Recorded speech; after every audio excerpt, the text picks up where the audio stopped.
Hi guys, வீடியோக்குள்ள போகிறதுக்கு முன்னாடி வீடியோ லைக் பண்ணிட்டு பாருங்கள், சப்ஸ்கிரைப் பண்ணிட்டு பாருங்கள். இந்த எபிசோட் ஸ்டார்டில் என்ன வந்திருக்கோம் பார்த்தீங்கன்னா, ஹீரோயின் வந்துட்டு அந்த சைடாக வந்துட்டு பாட்டில்லாம் எடுத்துகிட்டு வந்துட்டு இருந்திருப்பான். அது வந்துட்டு ரீனா வந்து பார்த்துருவா. ஹீரோ பார்த்துருவான் அப்படின்னு சொல்லிட்டு ஹீரோ டைவர்ட் பண்ணிவிட்டு நான் வெளியே போயிட்டு வரேன் அப்படின்னு சொல்லிட்டு வந்துட்டு வெளியே வருவான். இங்கே பக்கம் வந்துட்டு அலைஞ்சிட்டு இருந்தானா ஹீரோ பார்த்துருவான்னு எப்படி சொல்லிட்டு அவளை டைவர்ட் பண்ணி அமிச்சுன்னு சொல்லிட்டு வெளியே வருவான். ஆனால் பார்த்தீங்கன்னா ஹீரோயின் வந்து இருக்க மாட்டான். வந்து அந்த ட்ராக் பாக்ஸ் பக்கத்தில் தான் உட்காந்தா அங்கே இருக்க பாட்டிலாம் எடுத்துகிட்டு இருந்திருப்பாளா. ஸோ இவ கண்ணில் வந்து அவள் தெரிஞ்சிருக்க மாட்டான். அதுக்கப்புறம் சரி ஹீரோயின் வந்து போயிட்டா போல அப்படின்னு சொல்லிட்டு ரீனா வந்துட்டு பேக் டு ஆஃபீஸ்க்கே போயிடுவான். இங்கே பார்த்தீங்கன்னா ஹீரோயின் எடுத்துகிட்டு அந்த பொருள்லாம் எடுத்துகிட்டு போயிருப்பான். ஆக மொத்தத்தில் 2 பேருமே பார்க்கவே இல்லை. ஹீரோயின் வந்துட்டு ஹீரோயினை பார்க்கவே இல்லை. நெக்ஸ்ட்டு இவன் ஆஃபீஸ்க்கு வந்திருப்பான். அங்கே சாப்பிட்டு இருந்தவங்க யாருமே காணும். எல்லாரும் எங்கடா போனாங்க அப்படின்னு சொல்லிட்டு ரீனா வந்து பார்த்துட்டு இருக்கும்போது சர்ப்ரைஸ் அப்படின்னு சொல்லிட்டு வந்து பண்ணியிருப்பாங்க. அந்த ஆஃபீஸ்லேயே ஒருத்தன் ஒர்க் பண்ணிட்டு இருப்பான் போல். அவன் வந்து ரீனா வந்து ரொம்ப க்ரஷ்ஷாக லவ் பண்ணிட்டு இருந்திருப்பான். அவன் வந்துட்டு ரீனாக்கு வந்து ப்ரப்போஸ் பண்ணுவான். அந்த பொக்கெலாம் கொடுத்து ப்ரப்போஸ் பண்ணுவான். இந்த மாதிரி உங்களுக்கு எனக்கு ரொம்பவே பிடிக்கும்னு சொல்லிட்டு கன்ஃபஸ் பண்ணுவான். இப்படி இவன் கன்ஃபஸ் பண்ணும்போது இது யாருக்கு ஹர்ட்டாக இருக்கும்னா பார்த்தீங்கன்னா ஹீரோட பிஏ இருப்பானா அவனுக்கு ரொம்ப ஹர்ட்டாக இருக்கும். அது இல்லாமல் இவன் ரீனாக்கு வந்துட்டு இப்படி ஷாக்காக இருக்கும். ஹீரோ வந்துட்டு இருந்தால் வாங்கிக்கோ அப்படிங்கிற மாதிரி ஹீரோ வந்து பார்ப்பான். ஏன்னா ரீனா மனசில் ஃபுல்லாக ஹீரோ தானே இருக்கான். இது தெரியாத ஹீரோ வந்துட்டு வாங்கிக்கோ சொல்லிட்டு இருப்பானா இவளுக்கு ரொம்ப ஹர்ட் ஆகிடும். அந்த இடத்த விட்டு கிளம்பி போயிடுவான். அதுக்கப்புறம் நம்ம ஹீரோ வந்துட்டு அவளோட வீட்டுக்கு போகிறான். ஆக்சுவலி அது பார்த்தீங்கன்னா ரெண்ட் ஹவுஸ் தான். அங்கே போகிறதுக்கு 2 ஷார்ட்கட் இருக்குது. ஒன்று வந்துட்டு ரோட்டு வழியாக போகலாம். ரோட்டு வழியாக போனால் ரொம்ப தூரமாக இருக்கும். அப்புறம் வந்து படகுல போனால் ஈஸியாக போயிடலாம்னு சொல்லிட்டு அவள் படகு மூலயமா போயிட்டுருப்பாள். போனால் அங்கே பார்த்தீங்கன்னா பிளாக்குட்டி வந்து விளையாண்டுட்ருக்கும். இதை பார்த்தோன்னா ஹீரோனுக்கு வந்து கோவம் வந்துடும்.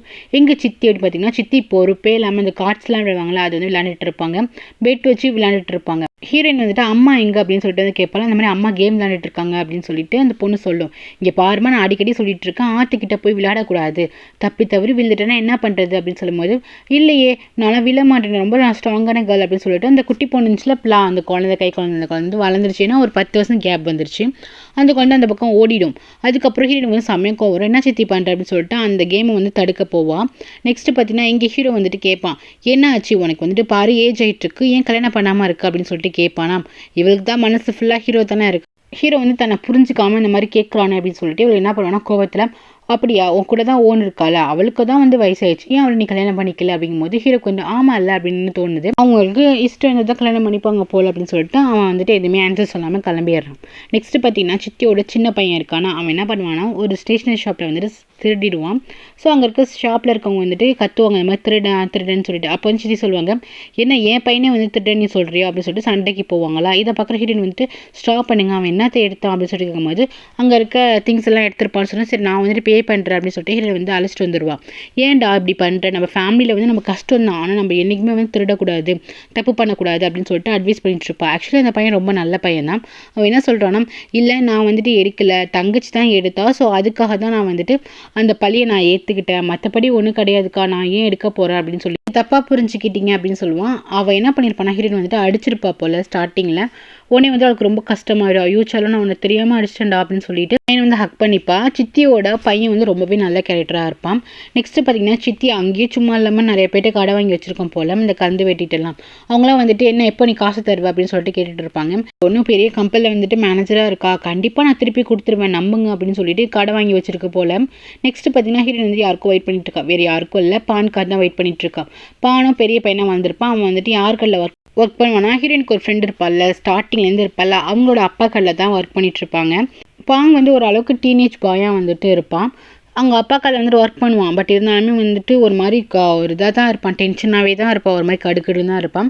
நெக்ஸ்ட்டு பார்த்தீங்கன்னா ஹீரோ வந்து வீட்டுக்கு போவானா. அப்போ ஓன் வந்துட்டு ஹீரோக்கு வந்துட்டு தொடச்சி விடுறது, ஹீரோக்கு வந்து ஏதாச்சும் அடிபட்டுச்சுன்னா அதை வந்துட்டு வந்துட்டு க்ளீன் பண்ணி விடுறது இதெல்லாம் வந்து பண்ணிகிட்ருப்பா. இதெல்லாம் பார்க்குற ஹீரோக்கு வந்துட்டு ஆமாம்ல இந்த பொண்ணு வந்துட்டு ரொம்ப வருஷமாக நம்ம கூடயே இருக்குது, நம்மளுக்காக இப்போ எதுக்கு யார் இருக்கா, அந்த ஹீரோயின் நம்மளை விட்டுட்டு போயிட்டா, இவ தான் வந்துட்டு உண்மையில் நம்ம கூட இருக்கா, நம்ம இவ்வளோ புரிஞ்சிக்காமல் நம்ம இவ்வளோ ஹர்ட் பண்ணிட்டோமே அப்படின்னு சொல்லிட்டு பாப்பா. இவனுக்கு வந்துட்டு இவன் மேலே லவ் வரல, பட் இதெல்லாம் ஒரு பரிதாபம் இருக்குது. சரி நாளைக்கு நம்ம 2 பேரும் டின்னருக்கு போகலாம் அப்படின்னு ஹீரோ வந்து சொல்லுவானா. இதை கேட்டணுமே எனக்கு ரொம்ப ஹாப்பியாக இருந்தது, டின்னரா அப்படின்னு சொல்லிட்டு. ஏன்னா இது வரைக்கும் இவ்வளோ வெளியே அழைச்சிட்டு போக மாட்டான், வீட்டுக்குள்ளே தான் வச்சிருப்பான் மிஸ்டர்ஸா. உடனே இவளுக்கு சந்தோஷமாயிடும். அப்படியே நம்ம கூட டின்னருக்கு வரேன்னா சந்தோஷம்னு சொல்லிட்டு அவள் ரொம்ப சந்தோஷப்படுறாங்க. இவளோட கேரக்டர் எப்படின்னு பார்த்தீங்கன்னா ஹீரோ கூடயே தான் இருக்கணும் அப்படின்னு ஆசைப்பட்றா. இவகிட்ட சொல்ல போனவன் தப்பு கிடையாது, ஹீரோ தானே இத்தனை நாள் வந்து அவளை கேர் பண்ணி பார்த்துட்டு இருந்தான், ஸோ நல்லா ஆசைப்படுறா போல். நெக்ஸ்ட் நம்ம ஹீரோயின் வந்துட்டு வீக்கெண்டில் வந்துட்டு காய்கறிலாம் விற்க வருவோம். அங்கே பார்த்தீங்கன்னா ஃப்ளோட்டிங் மார்க்கெட் இருக்கும்ல தாய்லாண்டில், ஸோ அங்கே தான் வந்து விற்பாங்க. இவங்க போட்டை இடிச்சிட்டு ஒரு ஆன்ட்டி வந்து நிற்கிறாங்க. அவங்க 2 பேருக்கு சண்டை வந்துட்டு வந்துட்டு ஒரு ஃபாரினர் வந்துட்டு பழம் கேட்டிருப்பார் போல. ஸோ அந்த பாட்டி என்ன சொல்லுதுன்னா, என்கிட்ட தான் ஃபஸ்ட்டு கேட்டார் அப்படின்னு சொல்லுவாள். ஆக்சுவலி அவர் கேட்டிருக்கிறது வந்து ஹீரோயின் போட்டில் தான் இருக்கவங்ககிட்ட தான் கேட்டிருப்பாரு. அதுக்குள்ள இந்த பாட்டி வந்து பிரச்சனை பண்ணிட்டு இருக்குமா, மாற்றி மாற்றி சண்டை நடந்துட்டு இருக்கும். அப்போ ஹீரோயின் வந்துட்டு சித்தி ஸ்டாப் பண்ணுங்க அப்படின்னு சொல்லிட்டு, என்ன மணி அவர்கிட்டே வாங்கிக்கோ அப்படின்னு சொல்லிட்டு ஹீரோயின் வந்து கிளம்பி போயிடுவான். அந்த ஃபாரினர் வந்துட்டு யாரை பார்க்க வந்திருப்பாங்கன்னா நம்ம ஹீரோ தான் பார்க்க வந்திருப்பாங்க. 2 பேரும் பேசிட்டே போயிட்டு இருப்பாங்க. இங்கே பார்த்தீங்கன்னா இங்கே ஓன் வந்து ட்ரெஸ்லாம் பர்ச்சேஸ் பண்ணிட்டு இருப்பா. அப்போ வந்து ரீனா கேட்பா, என்ன புது புது ட்ரெஸ்லாம் ரொம்ப காஸ்ட்லியாக எடுத்துகிட்டு இருக்கேன், என்ன விசேஷம் அப்படின்னு சொல்லிட்டு கேட்பாளா. அப்போ தான் சொல்லுவான், நான் வந்துட்டு ஹீரோ கூட வந்து டின்னர் போகிறேன் அப்படின்னு சொன்னதுக்கப்புறம் இவளுக்கு ரொம்ப கஷ்டமாயிடும். சிரிக்கிறாம சந்தோஷமாக வந்து வெளியே காட்டுவா. நம்ம மனசில் வந்து ரொம்ப கஷ்டமாக இருக்கும். அதுக்கப்புறம் ஏண்டி நம்ம வந்து வியாபாரம் பண்ணியிருக்கலாமே, பாரு அந்த வெள்ளைக்காரர் வந்து போயிட்டா இருப்பார் அப்படின்னு சொல்லிட்டு 2 பேரும் பேசிட்டே வந்துட்டு இருப்பாங்க. பரவாயில்ல சித்தி வா போகிறோம் அப்படின்னு சொல்லிட்டு இவங்க என்ன பண்ணுவாங்கன்னா பழத்தெல்லாம் விற்றுட்டு அப்படியே போயிட்டுருப்பாங்க. ஆப்போசிட் சைடில் வந்துட்டு நம்ம ஹீரோ, அதுக்கப்புறம் அந்த ஃபாரினர், அதுக்கப்புறம் பிஏ 3 பேருமே வந்துட்டு இருப்பாங்க ஒரு போட்டில். 2 பேரும் வந்து பார்த்துக்கிற மாதிரி வரும். அப்போ கரெக்டாக அந்த ஃபாரினர் வந்துட்டு, இந்த பொண்ணு நான் உங்ககிட்ட தினமா வந்துட்டு கேட்ட பழம், சரி இப்போ கொடுங்க அப்படின்னு சொல்லிட்டு அந்த பழத்தை வந்துட்டு இவர் வந்து வாங்குவார். இந்த மாதிரி 500 பாத் அப்படின்னு சொல்லும் போது இவர்கிட்ட சில்லறை இருக்காது. ஹீரோட்ட வந்துட்டு சில்லறை கொடுங்கன்னு சொல்லுவாங்களா. ஸோ ஹீரோ வந்துட்டு நான் கொடுக்குறேன் அப்படின்னு சொல்லிட்டு வந்துட்டு அந்த ஃப்ரூட்ஸை வந்து வாங்கிட்டு பணத்தை வந்து கொடுக்கறதுக்காக போவான். கரெக்டாக ஹீரோயின் கிட்ட தான் வந்துட்டு வாங்க போகிறான். ஹீரோயின் வந்து கேப் விடுறதுனால ஃபஸ்ட்டு ஃபேஸ் நல்லாவே தெரியாது. சித்தி வந்து அதிகமான ரேட் சொல்லிட்டு இருப்பாங்க. இல்லை சித்தி சும்மா இரு அப்படின்னு சொல்லிட்டு 500 பாத்னு சொல்லிட்டு அவள் வந்துட்டு வாங்குவான். ஸோ ஹீரோ வந்துட்டு பழத்தை வாங்கிட்டு தான் பாப்பான். ஃபேஸை குமாரிக்காவாக இருக்கும். பார்த்துட்டுமே ஷாக் ஆயிடுவான். குமாரிக்காவா இவ அப்ரோட் போகாமல் இவ இங்கே என்ன பண்ணுறா அப்படின்னு சொல்லிட்டு. அது இல்லாமல் ஹீரோயினோட காஸ்டியூம், அதுக்கப்புறம் பல விற்கிறோம், இதெல்லாம் பார்த்தோன்னே அவனுக்கு வந்துட்டு ஏதோ ஆகிடும். ஹீரோயின் வந்துட்டு ஐயோ இவரா அப்படின்னு சொல்லிட்டு என்ன பண்ணுவான்னா டக்குன்னு வந்து போட்டை வந்து திருப்பிட்டு போவா. எத்தனை வருஷம் ஆனாலுமே ஹீரோ மேலே வந்து அவளுக்கு கோவம் அப்படியே இருந்துக்கிட்டு தான் இருக்குது. ஹீரோ வந்து பற்றி தப்பாக தான் நினச்சிட்டு இருக்கான். ஹீரோவா அப்படியே யோசிச்சிட்டே போவான், இவ என்ன இங்கே என்ன பண்ணுறான், இவ சந்தோஷமா அந்த பால்குள்ள இருப்போம் அப்படின்னு சொல்லிட்டு நினைச்சிட்டு இருந்திருப்பான். இப்படி பார்த்தனுமே அவனுக்கு மனசே கேட்காது, ரொம்ப கஷ்டமா போயிடும். அதுக்கப்புறம் இங்கே பாங்க வந்து சத்தம் போட்டு இருக்கான், நான் சேமிச்சு நிறைய காசு வந்து சேர்த்து வச்சிருந்தேன், இந்த சித்தி வந்து அதை எடுத்துட்டு போயிட்டாங்க அப்படின்னு சொல்லிட்டு கிட்ட வந்து சண்டை போடுவான். ஆக்சுவலி இந்த காசை எடுத்தது சித்தி தான், ஆனால் நான் எடுக்கவே இல்லை அப்படின்னு சொல்லிட்டு ஹீரோயின்ட்ட சொல்லிட்டு இருப்பாங்க. இவனா இந்த வீட்டில் நிம்மதியாகவே இருக்க முடியல, எப்போ பார்த்தாலும் இவங்க வந்துட்டு சண்டை போட்டுட்டே இருக்காங்க அப்படின்னு சொல்லிட்டு திட்டிட்டு போயிடுவான். நெக்ஸ்ட் பார்த்தீங்கன்னா இவ வந்து வெயிட் பண்ணிட்டு இருப்பான். ஹீரோ வந்து நைட் டின்னர் கழிச்சிட்டு போறேன்னு சொன்னாரு அப்படின்னு சொல்லிட்டு. ஆனால் ஹீரோ என்ன பண்ணுவானா, ஹீரோனோட பழைய வீடு இருக்குல்ல, ஸோ அது வந்துட்டு இப்போ ஹீரோட கஸ்டடியில் தானே இருக்குது, அங்கே தான் போகிறான். பார்த்தீங்கன்னா ஹீரோன் வந்து ஒரு முயல்குட்டியை வந்து காப்பாற்றிருப்பாள். அந்த முயல்குட்டியை வந்து 10 வருஷமாக இவன் தான் பார்த்துட்டு இருக்கான். முயல்கிட்ட போய் புலம்பிட்டு இருக்கான், இங்கே பாரு உன்னோட ஓனர் வந்துட்டு இந்த ஊரில் தான் இருந்திருக்கா, ஒரு வாட்டி கூட என்னை மீட் பண்ண வரவே இல்லை, அவன் நிலைமையை பார்க்கும்போது எனக்கே கஷ்டமாக இருக்கு, ஏன் இப்படி இருக்கா, எப்படி என்ன ஆச்சு, அப்புறம் போய் படிக்கலையா, எனக்கு ஒன்றுமே புரியலையே அப்படின்னு சொல்லிட்டு ஹீரோ வந்துட்டு இன்னைக்கு டின்னருக்குமே போகல. இவன் என்ன பண்ணுறான், ஸ்ட்ரைட்டாக அந்த வீட்டுக்குள்ளே போயிட்டு ஹீரோனோட ரூம் இருக்குது, ஸோ அங்கேயே வந்துட்டு ஸ்டே பண்ணிடுறான். இந்த வீடை வந்து பராமரிக்கிறதுக்கு ஒரு மேடு வச்சுட்டு அரேஞ்ச் பண்ணி வச்சுருக்கான் போல். நெக்ஸ்ட் டே என்ன பண்ணுறான், ஹீரோ வந்துட்டு வீட்டுக்கு வரான், தன்னோட வீட்டுக்கு வரான். அப்போ பார்த்தா தெரியுது இவன் வந்துட்டு இன்னும் வெயிட் பண்ணிட்டு இருந்திருக்கா போல. ஐயோ சாரி, நான் உன்னை டின்னர் கழிச்சிட்டு போகிறேன்னு சொல்லிட்டு டிசப்பாயின்ட் பண்ணிட்டேன், மன்னிச்சிக்கோ, இன்னைக்கு நைட் கண்டிப்பாக உன்னை அழைச்சிட்டு போகிறேன் அப்படின்னு சொல்லிட்டு ஹீரோ ரொம்ப டயர்டாக இருக்குது அப்படின்னு சொல்லிட்டு உள்ளார போயிடுவோம். ஓகே இவ புரிஞ்சுக்கிறா, ஏதோ ஹீரோக்கு வந்து ஏதோ ஒர்க் இருந்துச்சு போல அப்படின்னு சொல்லிட்டு. நெக்ஸ்ட் பார்த்தீங்கன்னா ஹீரோ வந்துட்டு ஒரு கம்பெனியில் வந்து ஒர்க் பண்ணிட்டு இருப்பான். அந்த கம்பெனிலையுமே வந்துட்டு கொஞ்சம் இந்த பிளாஸ்டிக்லாம் பொறுக்கிட்டு இருப்பாள், அதெல்லாம் பண்ணிட்டு இருப்பான். அந்த கம்பெனிக்கு தான் ஹீரோ வந்துட்டு ஒரு கான்ட்ராக்ட் பேச வருவான். அதுக்கு வந்துட்டு அந்த கம்பெனியில் ஒர்க் பண்ணுற மேனேஜர் வந்துட்டு அக்செப்ட் பண்ண மாட்டார். ஆக்சுவலி மேனேஜர்னு சொல்ல முடியாது, ஒரு பெரிய பதவியில் இருக்கிறவர். அவர் என்னன்னா ஹீரோட கான்ட்ராக்ட் வந்து அக்செப்ட் பண்ண மாட்டேங்கிறாரு. ஹீரோ வந்து பேசிட்டு போகிறான், இந்த ஆள் அக்செப்ட் பண்ண மாட்டேங்கிறான்டா, எப்படியாச்சும் நம்ம விதத்தில் தான் வாங்கணும் அப்படின்னு சொல்லிட்டு ஏதோ பேசிட்டே போயிட்டு இருக்கும்போது பின்னாடி தான் ஹீரோ வந்துட்டு அந்த பாக்ஸில் இருக்கிறதெல்லாம் வந்து எடுத்துகிட்டு இருக்கான். அப்போ பார்த்தீங்கன்னா 2 ரவுடி பசங்க வராங்க. இவங்க யாருன்னா அந்த சித்திக்கிட்ட பிரச்சனை பண்ணவங்க. இந்த மாதிரி குமாரிக்கா எங்கே அப்படின்னு சொல்லிட்டு வந்து கேட்குறாங்க. அவங்க தான் இங்கே பெரிய ஆள் போஸ்டிங்கில் இருக்காங்க நம்ம மேனேஜர், ஸோ உங்கள் மேனேஜரை பார்க்கணும் பேசணுங்கும் போது குமாரிக்கா வந்துட்டு மேனேஜர் அப்படின்னு சொல்லிட்டு எல்லாரும் பார்க்குறாங்க. ஆமாம் அவங்க சித்தி தான் சொன்னாங்க இங்கே மேனேஜர் இருக்காங்கன்னு, அவங்க சித்தி வந்து எங்ககிட்ட கடை வாங்கி வச்சிருக்காங்கன்னு சொல்லும்போது ஹீரோயின் வந்துடுறான். அவளுக்கு புரிஞ்சு போச்சு சித்தி தான் ஏதாவது பண்ணி வச்சிருக்குன்னு. ஹீரோக்கு வந்து ஷாக்கு, என்னடா எங்கே போனாலும் வந்துட்டு குமாரிக்கா வந்து நிற்கிறா அப்படின்னு சொல்லிட்டு. அப்புறம் அவன் மேனேஜர் வந்துட்டு நான் உங்ககிட்ட வந்து கடை வாங்கலையேங்கும் போது மேனேஜர் வந்து குமாரிக்கா தானே சொன்னாங்க, அப்போ அந்த லேடி என்கிட்ட போய் சொல்லிடுச்சா அப்படின்னு சொல்லிட்டு பேசிட்டு இருக்காங்க. இப்போ அந்த மேனேஜருக்கு தெரிஞ்சு போச்சுல இந்த மாதிரி ஹீரோனோட சித்தி இந்த மாதிரி பண்ணியிருக்காங்க. ஹீரோனுக்கு ரொம்ப கில்ட்டி ஆகுது. சார் உங்ககிட்ட எக்ஸ்பிளைன் பண்ணுறேன்னு சொல்லிட்டு ஹீரோயின் போய் எக்ஸ்பிளைன் பண்ணுறான். அவர் வந்து நல்லவராக இருக்காரு. அம்மா எனக்கு புரியுதுமா, நீ வந்ததுலேருந்து நல்லா ஒர்க் பண்ணுற, ஒன்றும் பிரச்சனை இல்லை, நீ போய் வேலை பாரு அப்படின்னு அவர் சொல்கிறாரு. பட் இதனால ஹீரோயின் வந்துட்டு வேணாம் சார், இவ்வளோ தூரம் நடந்துடுச்சு, நான் திருப்பி ஒர்க் பண்ணால் திருப்பி வந்து பிரச்சனை பண்ணிட்டு தான் இருப்பாங்க, நான் வேலையை வந்து ஸ்டாப் பண்ணிடுறேன்னு சொல்லிட்டு அவளே வந்து ரிசைன் பண்ணுறேன்னு சொல்லிட்டு வந்துடுறான். வெளியே வந்ததுக்கப்புறம் அங்கே இருக்க ஸ்டாஃப் கிட்ட எல்லாம் வந்துட்டு உங்களுக்காக அவரோட திங்ஸ் வந்துட்டு வாங்கி வச்சேன், பட் என்ன அப்படி கிளம்புற நேரத்தில் கொடுக்கணும்னு நான் நினச்சி பார்க்கல, சரி பரவாயில்ல நான் இப்போயே உங்கள்கிட்ட கொடுத்துட்டு போகிறேன்னு சொல்லிட்டு யாரெல்லாம் என்னென்ன கேட்டிருப்பாங்க. சும்மா நார்மலாக எனக்கு இந்த புக் ரீட் பண்ணுறது ரொம்ப பிடிக்கும்னு சில பேர் சொல்லியிருப்பாங்க. சில பேருக்கு கீ செயின்லாம் ரொம்ப பிடிக்கும். அந்த மாதிரி நிறைய சின்ன சின்ன திங்ஸ் அவளால் வந்துட்டு முடிகிற அளவுக்கு வந்துட்டு வாங்க முடியாத அளவுக்கு சின்ன திங்ஸ் வந்து வாங்கி வச்சுருந்துருப்பா. ஸோ அதெல்லாம் வந்து கொடுப்பான். இதெல்லாம் பார்க்குறவங்களுக்கு வந்து ரொம்ப கஷ்டமாக இருக்கும். போகிறப்ப அந்த மேனேஜரும் பணம் கொடுப்பாரு. பட் ஹீரோயின் வந்துட்டு வேணாம் சார், இது வந்துட்டு என்னோட தகுதிக்கு மீறி ஒரு பணம் அப்படின்னு சொல்லிட்டு வேணான்னு சொல்லிட்டு போயிடுவான். அவர் தான் எக்ஸ்ட்ரா கொடுக்குறாருன்னு தெரிஞ்சிருக்கும். அவர் வந்துட்டு இந்த பொண்ணை பற்றி நல்லா தெரிஞ்சு வச்சிருக்காரு, ரொம்ப நல்லா ஒர்க் பண்ணுற பொண்ணுன்ட்டு. பட் ஹீரோயின் வந்து அதெல்லாம் வேணான்னு சொல்லிட்டு அவர் நடந்து வந்துட்டு இருப்பாள். ஹீரோ வந்துட்டு போய் ஃபாலோ பண்ணிட்டு வந்துட்டு இருப்பான். ஹீரோயின் வந்து இப்போ ஒரு பஸ் ஸ்டாண்டில் வந்து உட்காந்துருப்பான். பஸ்ஸில் ஏறி போகலாம் அப்படின்னு சொல்லிட்டு அவங்க ரூட் சைடு வந்து போகலாம். அவள் என்ன பண்ணுவாள், சரி பஸ்ஸில் போகலாமா அப்படின்னு சொல்லிட்டு பாப்பா. கையில் வந்துட்டு ஒரு 50 ரூபா நோட்டும் அதுக்கப்புறம் கொஞ்சம் சில்லற காசாக இருக்கும். இதை வந்து பாப்பா, இல்லை இதை வந்து நம்ம வீட்டுக்கு செலவு பண்ணலாம் அப்படின்னு சொல்லிட்டு அந்த காசை தூக்கி உள்ளார வச்சுட்டு நம்ம நடந்தே போகலாம், நடந்து போவோம். இதெல்லாம் பார்க்குற ஹீரோக்கு ரொம்ப கஷ்டமாக இருக்குங்க. நெக்ஸ்ட் நம்ம ஹீரோ வந்துட்டு சரி பசிக்குது சாப்பிட்லாம் அப்படின்னு சொல்லிட்டு அங்கே வந்துட்டு ஒருத்தவங்க ஃபுட் வித்துட்டு இருப்பாங்க. ரோட் கடை சைட் ஃபுட்டு தான். அதை வந்து வாங்கலான்னு பாப்பா. இல்லை வேண்டாம் அப்படின்னு சொல்லிட்டு அப்படியே அந்த பசியை கூட கண்ட்ரோல் பண்ணிட்டு போகிறாங்க. இதெல்லாம் பார்க்குற ஹீரோக்கு ரொம்பவே கஷ்டமாயிடும். இவ வந்து போட்டில் ஏறி போவோம். அதில் ஆக்சுவலி இவளே துடுப்பு போட்டு போயிட்டு இருப்பான். அது வந்து கம்மி காசு தான் போல. அதை வந்து ஹீரோ வந்து ஃபாலோ பண்ணிட்டு பின்னாடி போயிட்டுருப்பான். பார்த்தீங்கன்னா அங்கே துடுப்பு போட்டுட்டு போகிறாங்களே அவங்ககிட்ட ஹீரோனை பற்றி விசாரிச்சு போயிட்டு இருப்பான். இவளோட வீடு எங்கே இருக்குது அப்படின்னு சொல்லிட்டு தூரமாக வந்துட்டு ஹீரோ போயிட்டு இருப்பானா.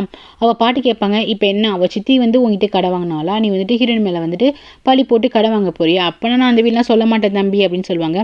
இல்லை ஆண்டி அதெல்லாம் கிடையாது, அவள் வந்து எனக்கு கடன்லாம் தரதெல்லாம் கிடையாது, ஜஸ்ட் நான் கேட்குறேன், ஆனால் அந்த ஃபேமிலியை பற்றி எனக்கு நல்லா தெரியும், அவங்க வந்து நல்லா ரிச்சாக இருந்த ஃபேமிலி அப்படின்னு சொல்லிட்டு ஹீரோ வந்து சொல்லுவானா. ஆமாப்பா ரொம்ப பாவம்ப்பா, அவங்க சித்தி வந்து இந்த மாதிரி கடை வாங்கி வச்சுருக்காங்க, எல்லாமே இந்த பொண்ணு தான் அடைச்சிட்ருக்குன்னு ஹீரோயினை பற்றி எல்லா ஸ்டோரியும் சொன்னோன்னே இவனுக்கு ரொம்ப மனசு வந்து கஷ்டமாயிடும். அப்புறம் ஹீரோயின் வந்துட்டு வீட்டுக்கு போனதுக்கப்புறம் சித்திகிட்ட வந்து கேட்பாங்க, என்ன சித்தி ஏன் இந்த மாதிரிலாம் பண்ணி வச்சுருக்கீங்க, நான் இப்போ அந்த வேலைக்கே போகலங்கும் போது சித்தி வந்துட்டு என்னது வேலைக்கு போகலையா, நீ என்ன நினச்சிட்டு இந்த வேலையை வந்து ஸ்டாப் பண்ணு அப்படின்னு சொல்லி கத்திட்டு இருப்பாங்களா. கரெக்டாக ஹீரோனோட ஃப்ரெண்டு வருவாள். வந்துட்டு பண்ணதையும் பண்ணிவிட்டு இப்போ இந்த பொண்ணை போட்டு திட்டிட்டு இருக்கீங்களா, உங்கள் ஃபேமிலியை உட்கார வச்சு அவள் தான் வந்து பார்த்துக்கிறா, இன்னும் கொஞ்சம் கூட இவங்களுக்கு வந்து உன்னை பற்றி புரிஞ்சுக்க மாட்டேங்கிறாங்க பாட்டி அப்படின்னு சொல்லிட்டு கத்திட்டு இருப்பாள். இது எல்லாத்தையுமே ஹீரோ வந்து காதில் வாங்கிட்டு தான் இருப்பான். உன்னை ஹீரோ வந்துட்டு விட்டு அவங்க எப்போவுமே அப்படி தானே அப்படின்னு சொல்லிட்டு அவள் வந்துட்டு போயிடுவா. எல்லாமே உங்கள் ஃபேமிலிக்காக தான் பண்ணுறா, அப்பயே அவங்க அக்கா கூட போயிருக்கணும், இப்போ தான் வந்துட்டு தங்கச்சி உங்களுக்காக உங்கள் குழந்தைக்காக வந்து ஸ்டே பண்ணா பாருங்கள், நீங்கள் எப்போ பார்த்தாலும் சுற்றி சுற்றி கடை வாங்கியே வைங்க அப்படின்னு சொல்லி திட்டிகிட்டு இருக்கும்போது இதெல்லாமே வந்து ஹீரோ வந்துட்டு பார்த்துட்டு இருப்பான். அப்போ வந்துட்டு பின்னாடி பிளா வந்துட்டு தட்டிட்டு இருப்பா. யார் நீங்கள் என்ன எங்கள் வீட்டை எட்டி பார்த்துட்டு இருக்கீங்க அப்படின்னு சொல்லிட்டு, நீ யாருமா அப்படின்னு சொல்லிட்டு ஹீரோ வந்து கேட்பானாம். அப்போ தான் சொல்லுவான், சித்தி பேர் சொல்லி நான் அவங்களோட பொண்ணு, எங்கள் அக்கா பேர் குமாரிக்கா அப்படின்னு சொல்லிட்டு அந்த பொண்ணு சொல்லமா. அப்போ தான் ஹீரோ தெரிஞ்சுக்கிட்டான், சரி இது வந்துட்டு 3வது குழந்தை போல அப்படின்னு சொல்லிட்டு. சரி நீங்கள் யார் அப்படின்னு சொல்லிட்டு கேட்கும்போது, நான் வந்து உனக்கு வேண்டிய அங்கிள் தான், இந்த காசை வச்சுக்கணும், கையில் இருக்க எல்லா காசையும் கொடுத்துட்டு இதை வந்து உங்கள் வீட்டில் கொடுமா அப்படின்னு சொல்லிட்டு ஹீரோ வந்து அந்த இடத்த விட்டு போயிடுவான். சித்தி வந்துட்டு பிளாங்க என்ன பண்ணுற வா அப்படின்னு சொல்லிட்டு கூப்பிடும்போது, அம்மா இங்கே பாரு அமௌண்ட் ஒரு அங்கிள் வந்துட்டு காசு கொடுத்தாங்க அப்படின்னு சொல்லிட்டு காசை வந்து காட்டுவான்.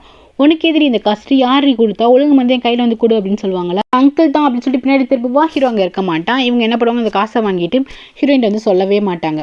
பிளாவோட அண்ணனும் அக்கா வந்து ஸ்கூல் முடிச்சு வந்துட்டு இருப்பாங்க. பிளாவோட அண்ணன் என்ன பண்ணுவான்னா ஹீரோயின் பண்ணுற மாதிரியே வந்து பாட்டில்லாம் பொறுக்கிட்டு வந்து அக்காவுக்கு ஹெல்ப் பண்ணலாம் அப்படின்னு சொல்லிட்டு பொறுக்கிட்டு வந்துட்டு இருப்பான். அப்போ ஸ்கூல் பசங்கள்லாம் கலாய்ச்சிட்டு இருப்பாங்க, இந்த பாராய் வந்துட்டு குப்பெல்லாம் பொறுக்கிறோம் அப்படின்னு சொல்லிட்டு கலாய்ச்சிட்டு இருப்பாங்க. அப்போ சண்டை வந்துடும். அங்கே இருக்க பசங்கள்லாம் அடிச்சிட்டு இருப்பாங்களா. கரெக்டாக ஹீரோ வந்து ரிட்டன் வந்துட்டு போட்டுக்கு போயிட்டு இருக்கும்போது இதெல்லாம் பார்த்துருவான். இந்த குட்டி பையனை அடிச்சிட்டு இருக்கும்போது ஹீரோ போய் காப்பாற்றலான்னு போவான். அதுக்குள்ளே சித்தி வந்துட்டு யாரா என் பசங்களை அடிக்கிறதுன்னு சொல்லிட்டு அவங்க வந்து நடுவில் வந்துட்டு பூந்துருவாங்க. இப்போ இவனுக்கு வந்துட்டு இந்த ஃபேமிலி நிலைமை என்ன அப்படின்னு சொல்லிட்டு எல்லாமே புரிஞ்சிடுச்சு. இந்த சின்ன பசங்க எப்படிலாம் வாழ்ந்தாங்க, இவ்வளோ கஷ்டப்படுறாங்களேன்னு சொல்லிட்டு இவனுக்கு ரொம்ப கஷ்டமாக இருக்கும். போட்டு மேல் கூட்டிகிட்ட போய் சொல்லிட்டு இருப்பான், எதுக்கு இவ இவ்வளோ கஷ்டப்படணும், இவ எதுக்கு இவ்வளோ ஸ்டபனாக இருக்கணும், என் கூட வந்துட்டு ஹாப்பியாக வாழலாம்ல, அவள் ஏன் இப்படி ஏமாற்றிட்டு இப்படி போய் உட்காந்துருக்கா, இவளுக்கு என்னதான் பிரச்சனை அப்படின்னு சொல்லிட்டு மேல்கிட்ட போயிட்டு புலம்பிட்டு இருப்பான். எனக்கு மனசே கேட்கல ஓனர் இந்த மாதிரி இருக்கா அப்படின்னு சொல்லிட்டு புலம்பிட்டு இருப்பானா. நெக்ஸ்ட்டு பார்த்தீங்கன்னா இங்கே தான் காட்டுறாங்க. ஓன் வந்து கேட்டுட்டு இருப்பான். ஓனும் ரீனாவும் வந்து பேசிட்டு இருப்பாங்க. ரீனா வந்து கேட்பான், அன்றைக்கி டின்னருக்கு போனியா என்ன அப்படின்னு சொல்லி கேட்கும்போது, அன்றைக்கி அவருக்கு ஏதோ ஒர்க் இருந்துச்சு போல், அவர் என்னை அழைச்சிட்டு போகல, ஆனால் இன்னைக்கு கண்டிப்பாக என்னை அழைச்சிட்டு போவார், என்னை வெயிட் பண்ணிட்டு இருக்க சொன்னாருன்னு சொல்லும்போது ரீனாக்கு ரொம்ப கஷ்டமாக தான் இருக்கும். அப்படியா அப்படின்னு சொல்லிட்டு கேட்டுட்டு இருப்பா. கரெக்டாக அவங்க ஒரு ஸ்டோரில் உட்காந்து பேசிட்டு இருந்திருப்பாங்க. அப்போ அந்த இடத்துல நம்ம ஹீரோயின் வந்துட்டு இவங்க என்ன பேசுகிறாங்க அப்படின்னு சொல்லிட்டு பார்த்துட்டு இருப்பா. அந்த இடத்துக்கு எதிர்ச்சியாக வந்திருப்பா போல். இதெல்லாம் கேட்டணுமே இவளுக்கு வந்து ரொம்ப கஷ்டமாக இருக்கும். இன்னும் ஹீரோ வந்துட்டு இவங்க கூட தான் வாழ்ந்துட்டு இருக்காங்க போல் அப்படின்னு சொல்லிட்டு. நெக்ஸ்ட்டு மார்க்கெட்டில் நம்ம ஹீரோயின் வந்து சண்டே ஆனால் மார்க்கெட்டுக்கு வருவாள். ஸோ வித்துட்ருப்பான். அங்கே வந்துட்டு கொல்கட்டை மாதிரி ஒன்று வித்துட்ருப்பான். அங்கே அந்த ரவுடி பசங்க வந்து என்ன பண்ணுவாங்கன்னா ஹீரோட்ட வந்து பிரச்சனை பண்ணுவாங்க. சித்தி வந்து கொடுத்த காசை வந்து திருப்பி குடிட்டு கரெக்டாக ஹீரோ அந்த பிளேஸ் நான் பார்க்க வருவான். அப்போ இந்த மாதிரி பிரச்சனை பண்ணுறதெல்லாம் பார்த்துட்டு அங்கே வந்துட்டு தடி ஸ்டார்ட் ஆகிடும். ஹீரோ வந்துட்டு அடிக்க ஆரம்பிச்சிடுவான், யார்கிட்ட போய்ட்டு என்னடா பிரச்சனை பண்ணுறீங்கன்ட்டு. அதுக்கப்புறம் போலீஸ் வந்துடுவாங்க. இந்த 2 பசங்களையும் பிடிச்சிருவாங்க. அப்போ ஹீரோயின்ட்ட கேட்பாங்க, என்னம்மா பிரச்சனை பண்ணா அப்படிங்கும்போது, உனக்கு ஹீரோ வந்துட்டு சொல்லு, உன்ட்ட என்ன பிரச்சனை பண்ணான்னு சொல்லுங்கும்போது ஹீரோயின் வந்துட்டு அதெல்லாம் பிரச்சனைலாம் பண்ணல அப்படிங்கும்போது ஹீரோக்கு வந்து செம்மையாக கோவம் வரும். ஆமாம், நான் சும்மா இருக்கேன், வெட்டியாக போகிறவங்களை பிடிச்சி நான் தான் அடிச்சிட்டு இருந்தேன் அப்படின்னு சொல்லிட்டு ஹீரோ வந்து டென்ஷன் ஆகிடுவான். அப்போ அந்த வெள்ளைக்காரர் இருக்காரு, அவர் என்ன பண்ணுவார்னா, அன்றைக்கி உங்ககிட்ட வந்து காசு வாங்கினேம்மா அப்படின்னு பழம் வாங்கினேன்னா காசே தரலன்னு சொல்லிட்டு காசு வந்து கொடுப்பாரு. நெக்ஸ்ட் நம்ம ஹீரோ வந்துட்டு வீட்டுக்கு வந்துடுவா. அப்போ பிளா வந்து சொல்லுவாங்க, அன்றைக்கி ஒரு அங்கிள் வந்துட்டு காசு கொடுத்தாங்க அம்மாக்கா, இந்த அங்கிள் தான் அப்படின்னாலுமே ஹீரோனுக்கு வந்து தெரிஞ்சிடும். அப்போ தான் வந்து இவங்களுக்கே தெரியும் சித்திக்கு இவங்க தான் கொடுத்துட்டு போயிருக்காங்க. ஹீரோயின் வந்து செம்மையாக கோவமாயிடுவா. என்ன சித்தி, யாராச்சும் காசு கொடுத்தா அப்படியே வாங்கி செலவு பண்ணுவியா அப்படின்னு சொல்லிட்டு கடுப்பாயிடுவா ஹீரோயின். நெக்ஸ்ட் நம்ம ஹீரோ வந்துட்டு திருப்பி அந்த வீட்டுக்கே போவான். போயிட்டு வந்துட்டு முயல்கிட்ட வந்து புலம்பிட்டு இருப்பான். இந்த மாதிரி இன்னைக்கு என்ன நடந்துச்சு தெரியுமா, இவ்வளோ திமிரா ஆடிடுறா வந்துட்டு வேணான்னு சொல்கிறா, இந்த குட்டி பசங்களாம் எவ்வளோ பாவம் தெரியுமா அப்படின்னு சொல்லிட்டு முயல்கிட்ட வந்து புலம்பிட்டு இருப்பான். நான் பார்த்தீங்கன்னா முயலுக்கு வந்து உடம்பு சரியாத மாதிரி இருக்கும். உடனே என்ன ஆச்சுன்னு தெரியல வந்து ஹாஸ்பிட்டலுக்கு அழைச்சிட்டு போயிட்டு ட்ரீட்மெண்ட் பார்த்தா டாக்டர் சொல்வார், இந்த முயல் வந்துட்டு 10 வருஷமாக இருந்திருக்கு, ரொம்ப வயசாயிடுச்சு சார், எங்களால் காப்பாற்ற முடியல, இறந்துருச்சுன்னு சொல்லணுமே. ஹீரோக்கு வந்து அவ்வளோ கோவம் வந்துடும். அது முயல் வந்து இறந்துருச்சா, எப்படியாச்சும் காப்பாற்றுங்க அப்படின்னு சொல்லிட்டு டாக்டர் சட்டையை பிடிச்சி கேட்பான். ஆனால் டாக்டர் சொல்லுவாங்க, இங்கே பாருங்க நான் என்ன பண்ணுறது, வயசாயிடுச்சு சார், ஒன்றுமே பண்ண முடியாது அப்படின்னு டாக்டர் சொல்லிடுவாங்க.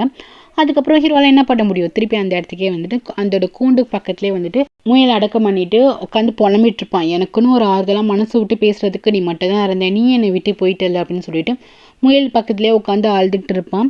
ஸோ இதோட இந்த எபிசோட் முடியுது கைஸ். தேங்க்யூ ஃபார் வாட்சிங். 2 பேரும் வந்துட்டு எப்படி சேர்றாங்க, ஹீரோயின் திருப்பி ஹீரோ அக்செப்ட் பண்ணிக்கிறாளா என்னங்கிறது வந்து பார்க்கலாம். ஓகே கைஸ், தேங்க்யூ ஃபார் வாட்சிங். லைக் பண்ணிட்டு பாருங்கள், சப்ஸ்கிரைப் பண்ணிட்டு பாருங்கள். Take care.